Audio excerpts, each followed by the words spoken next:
एक गांव में कृष्णा नाम का एक आदमी रहता था। कृष्णा का उसी गांव में एक छोटा सा घर था।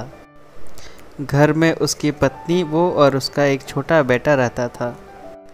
उसका छोटा बेटा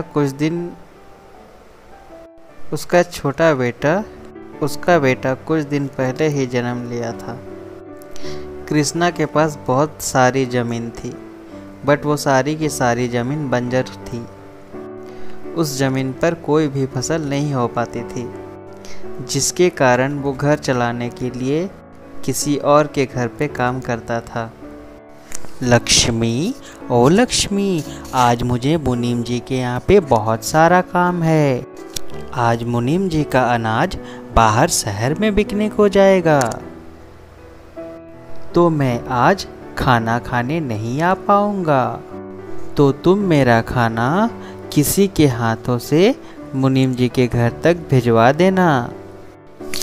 इतना बोलकर कृष्णा मुनीम जी के घर पे काम करने के लिए निकल जाता है। आज तो कोई नजर नहीं आ रहा जिसके हाथों से मैं ये खाना पहुंचा सकूं। लगता है आज मुझे ही खाना देने जाना होगा। कृष्णा की पत्नी कृष्णा को खाना देने के लिए मुनीम जी के घर के लिए निकल जाती है, पर रास्ते में उसे एक सांप काट लेता है। अरे, ये मुझे किसने काट लिया? मुझे तो कांटा भी नहीं लगा है। कितना दर्द हो रहा है मुझे। थोड़ी देर बाद वो जमीन पर गिर जाती है और वहाँ पे खूब सारा भीड़ जमा हो जाता है। कृष्णा, अभी अभी गांव से एक खबर आ रही है कि तुम्हारी पत्नी को एक जहरीले सांप ने काट लिया है। तुम्हें तुरंत ही उसके पास जाना होगा। ये सुनकर कन्हैया बहुत घबरा जाता है और तुरंत ही वहाँ से निकल जाता है। कृष्णा का पहुँचने में देर हो गया और कन्हैया की पत्नी नहीं बच पाई। सब खत्म हो गया। तुम मुझे और अपने इस बच्चे को अकेला ही छोड़कर चली गई। अब इस बच्चे को मैं कैसे पालूंगा? इससे अच्छा होता कि मैं ही मर जाता। अपनी पत्नी के गुजर जाने से कृष्णा खूब दुखी हो रहा था। कुछ सालों के बाद कन्हैया के जीवन में खुशी का माहौल बनता है। कन्हैया का बेटा राजू खूब बड़ा हो गया था और उसकी बिजली विभाग में नौकरी भी लग गई थी, सरकारी नौकरी। आज बेटा तुझे लड़की वाली देखने आ रहे हैं। आइए आइए, आपका स्वागत है मेरे छोटे से घर में। राजू को लड़की वाले देखने के लिए आते हैं और राजू का विवाह नुंडी के साथ पक्का हो जाता है। फिर कृष्णा अपनी बेटे की शादी बड़े ही धूमधाम से करता है। शादी के कुछ दिन बाद, नुंटी, ओ नुंटी, ये लो पैसे मेरे अलमारी में रख देना। अरे बाप रे, इतने सारे पैसे? बेटा राजू, तू इतने पैसे कहाँ से ले आया? तेरी तो इतनी तनख्वाह भी नहीं है। अरे पिताजी, ये तनख्वाह नहीं है। अब मैं आपको कैसे समझाऊं? पिताजी, इसे अंग्रेजी भाषा में कमीशन कहते हैं, कमीशन। इसका मतलब तू लोगों से घूस लेने लगा है? और क्या पिताजी।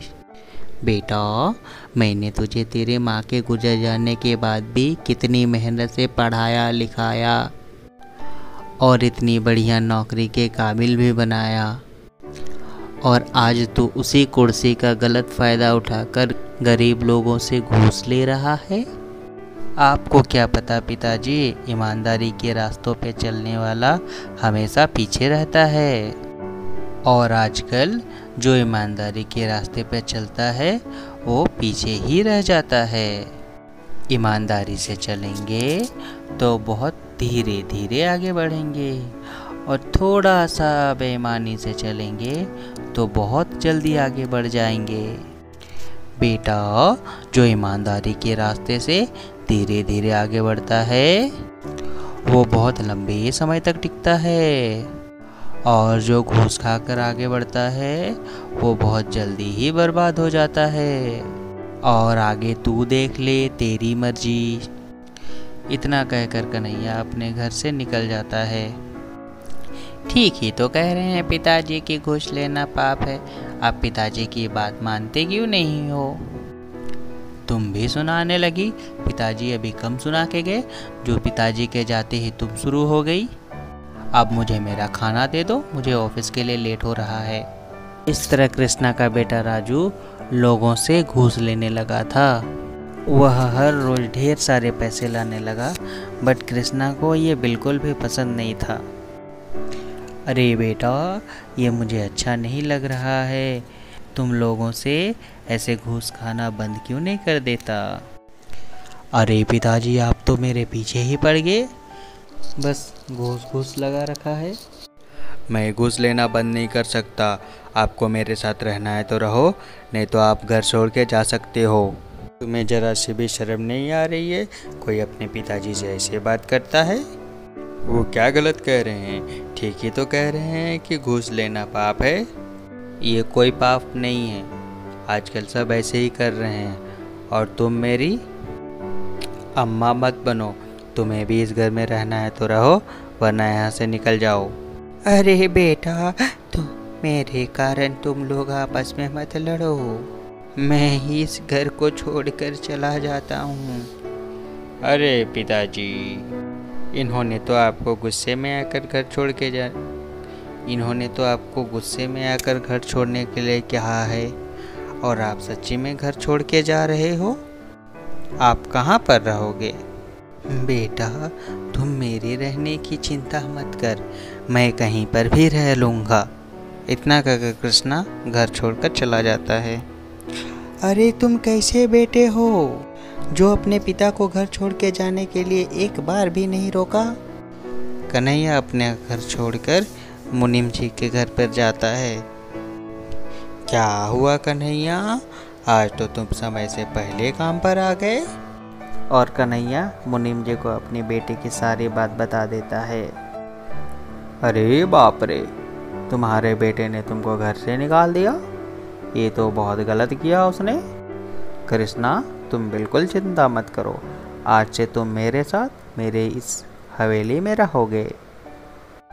नहीं नहीं मुनीम जी, मैं तो अपने खेत में ही रह लूँगा। कन्हैया, तुम अपने खेत में कैसे रहोगे? मुनीम जी, मैं वहाँ आराम से रह लूँगा। तुम्हारा मुंह इतना उतरा उतरा क्यों लग रहा है? आज ऑफिस में हुआ क्या? हाँ, आज मैं ऑफिस में घूस लेते हुए पकड़ा गया, और अब मुझे अपनी नौकरी से भी निकाल दिया गया है। उन लोगों ने मुझे नौकरी से भी निकाल दिया है, और आज तक मैंने जितना भी घूस लिया वो मुझे सरकार को वापस करना पड़ेगा। मुझे बिल्कुल भी समझ नहीं आ रहा है कि अब मैं क्या करूँगा। कृष्णा अपने खेतों के बीच में एक झोपड़ी तैयार करता है और उसी में रहता है। मुनीम जी कन्हैया से मिलने उसकी झोपड़ी पर आते जाते रहते हैं। अरे मुनीम जी, आज आप मेरी झोपड़ी में कैसे आना हुआ? अरे कृष्णा, आज तुम्हारे लिए एक बहुत ही बड़ी खुशखबरी है। तुम्हारी जो बंजर जमीन थी ना, वो एक फैक्ट्री निर्माण के कार्य के लिए खरीदी जा रही है, पूरे 10 लाख रुपए में। क्या पूरे 10 लाख रुपए? मुनीम जी, मुझे तो आपकी बात पे जरा सा भी विश्वास नहीं हो रहा है। अरे मेरी बात पर भरोसा करो, मैं सच कह रहा हूँ। हे भगवान, तेरा लाख लाख शुक्र है, ऊपर वाले ने मेरी सुन ली।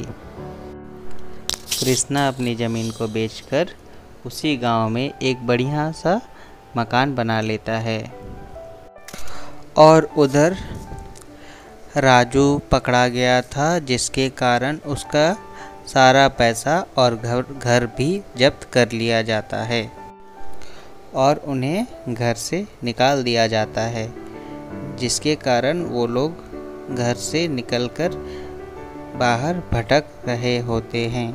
आज तुम्हारे लालच के चक्कर में हमें अपने घर से हाथ धोना पड़ा, और पिताजी भी घर से चले गए, तो सब तुम्हारी गलती है, तुम्हारे लालच के चक्कर में। आओ आओ राजू बेटा, तुम्हारे पिताजी तो अब लखपति हो गए हैं। मुझे पता है तुम यही खबर सुन के यहाँ आए हो। तुम तुम्हारे पिताजी के पास केवल पैसों के लालच में ही आए हो। तुमने तो कभी अपनी माँ को देखा नहीं होगा। इस कृष्णा ने ही तुम्हें पढ़ा लिखा कर पाल पोस कर बड़ा किया और तुमने उसे ही घर से निकाल दिया। तुम्हें ये सब करते हुए थोड़ी सी भी शर्म नहीं आई? अरे मुनीम जी, अब छोड़िए, वो अभी बच्चा है, उसे एक छोटी सी गलती हो गई। पिताजी मुझे माफ़ कर दीजिए, मुझसे गलती हो गई और आपकी बात न मानने के कारण आज आपका बात ना मानने के कारण मेरी नौकरी भी चली गई और मुझे अपने घर से हाथ धोना पड़ा। कोई बात नहीं बेटा, तुझे कहा था ना मैंने कि ईमानदारी के रास्ते पर चलेगा तो खूब आगे जाएगा। अब देख लिया ना बेईमानी के रास्ते का परिणाम। आपको अगर वीडियो अच्छा लगा हो तो प्लीज़ लाइक कर दें, कमेंट कर दें और प्लीज़ सपोर्ट करें और सब्सक्राइब करके जाएं। धन्यवाद।